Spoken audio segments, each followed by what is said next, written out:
Hi, my name is Ashna. Welcome again to Endless Becoming. I know I took a little break from videos. There's just a lot going on over the last couple of weeks, but I'm super excited to be back and with another topic. So, to get right into it, the bad advice that I want to start with is when it comes to feelings and emotions, the first thing that comes up is actually how you feel. And I know that sounds maybe a little counterintuitive based on what I said or what I've talked about in the previous videos, most recent, especially in the most recent video where I talked about feeling your feelings and trusting your feelings. But yes, and there's a little more nuance to it. So, what I have found time and time again in my life and with other people is oftentimes the first emotion that may come up is not actually how we're feeling. And I think it's best to demonstrate this through an example and then go through what I actually mean. So,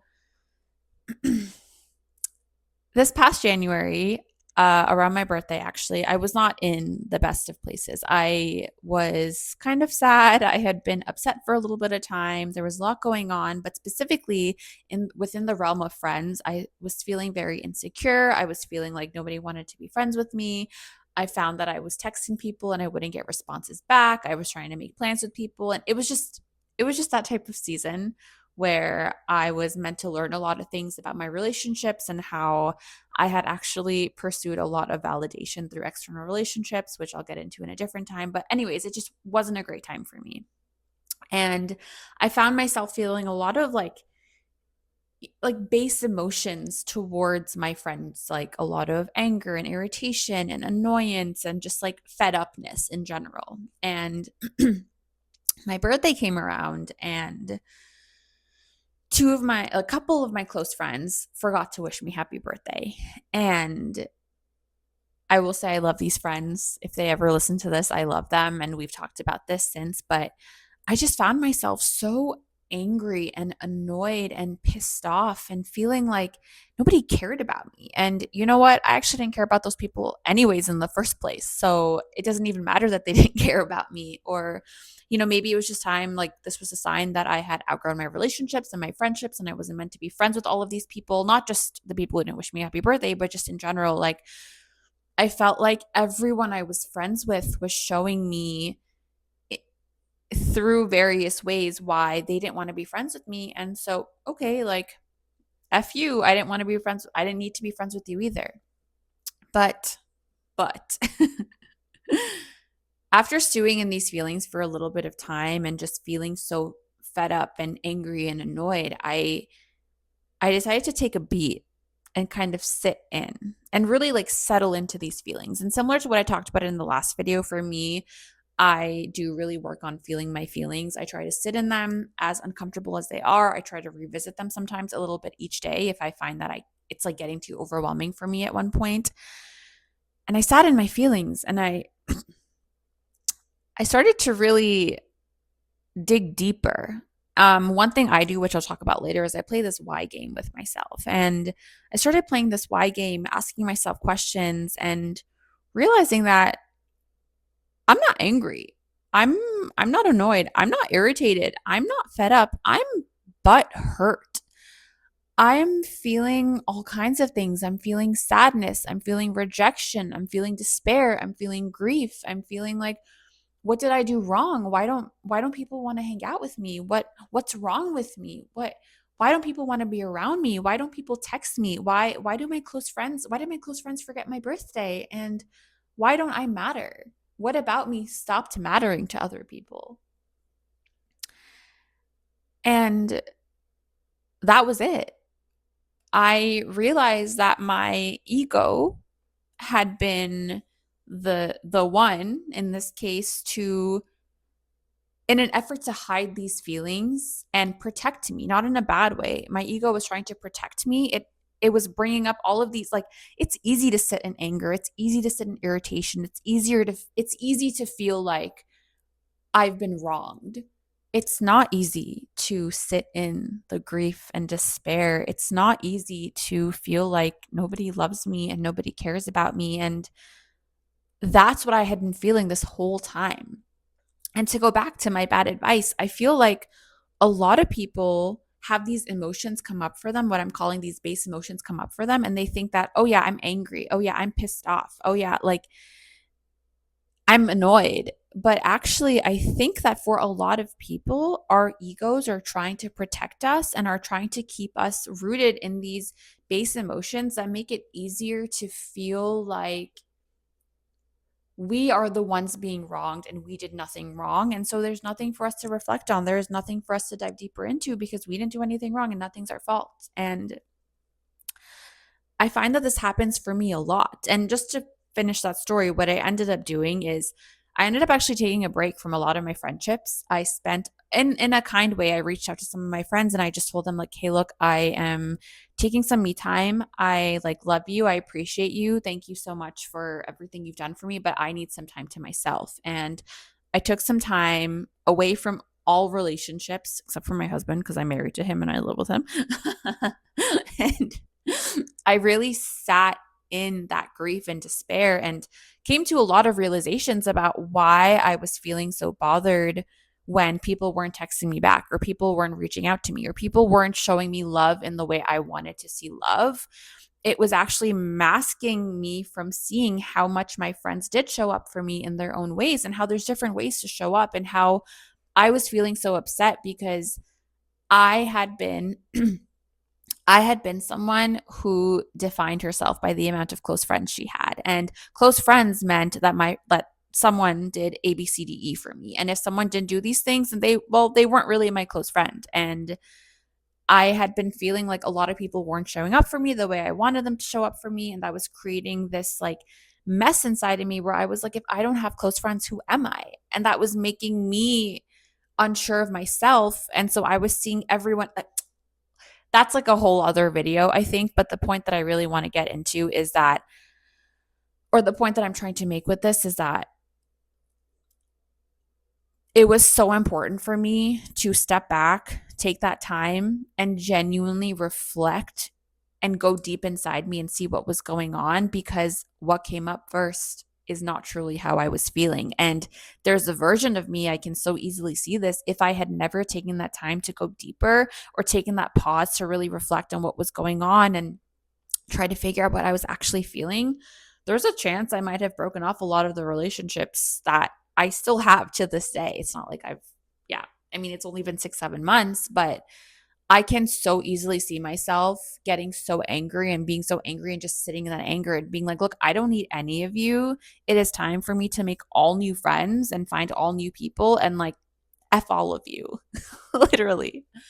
And that brings me to my good advice, which is that you can't always trust what first comes up because we have this thing called our ego that is always there to protect us and always there to make sure that we are at our best. We're at our best, that we are protected, that we are feeling good.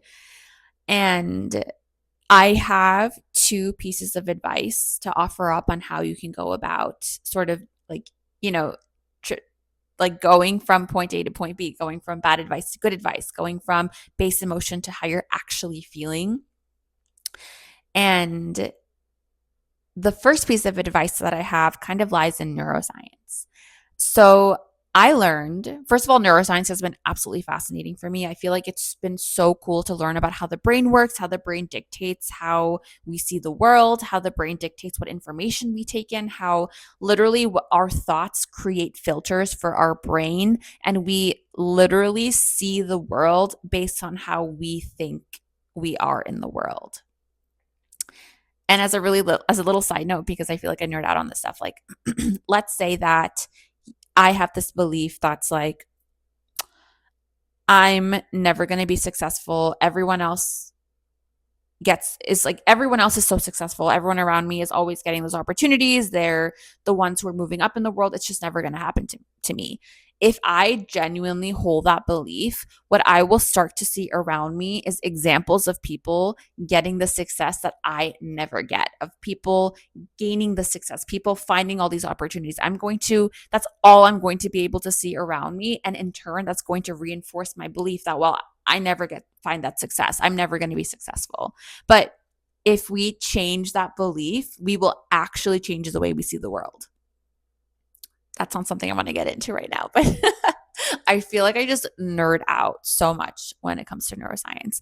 But anyways, what I was saying, so a little neuroscience trick is when we are in a situation and we get activated, we get like very like, the emotions are running high. We like, I don't know, let's just say my husband said something that pissed me off and I'm sitting there, I'm angry and I'm about to like say something really mean, or I'm about to just lash out. I have found this to be true, and this is like a fact in neuroscience as well. If I wait 90 seconds, just 90 seconds, a minute and a half, I find that I run through the emotions. And by the end of those 90 seconds, my reactivity level has gone from here to here. I feel like there are times when I have ignored that instinct. Well, instinct. The instinct is to act out. I have ignored that learning and I have immediately lashed out. We have gotten into fights that have lasted well into the night, hours and hours and hours long. But what I've been doing now, as of late especially, is he says something, I get really activated, I take a beat, I breathe, and then I respond. It's actually happened a couple weeks ago. He like made this very declarative statement about something. We were on a walk and he's like, we're going to do this. And I found myself I was like so angry. I was so close to saying something mean or like turning around and walking away. But I was like, nope, breathe. It's just 90 seconds. 90 seconds can seem like an eternity when you are so angry. But I breathed. I worked through it. And then I said, hey, babe, I love you. I just didn't really appreciate the way you said that. And I swear there was a time when I would have gotten mad. And like I said, we would have been up hours and hours into the night just fighting about it, talking about it. But anyways, I find that is a practice that works very well for me. So when something does happen and you feel like these base emotions are coming up, you're feeling very reactive, wait 90 seconds and see how you feel after those 90 seconds. And at first, it's going to be very, very difficult because you're going to be going against your natural instincts to lash out, to protect yourself, to get defensive. But with time, what you're actually going to be doing is creating new neural pathways. So the more times you do this, the stronger that neural pathway is going to become. And over time, it'll get easier and easier and easier to take that pause, to take those breaths. So that's advice number 1, wait 90 seconds. Piece of advice number 2 is, it's what I mentioned before, playing the why game. Why, or you can ask yourself why, or you can ask yourself, like, what does that mean for me? What does that bring up for me?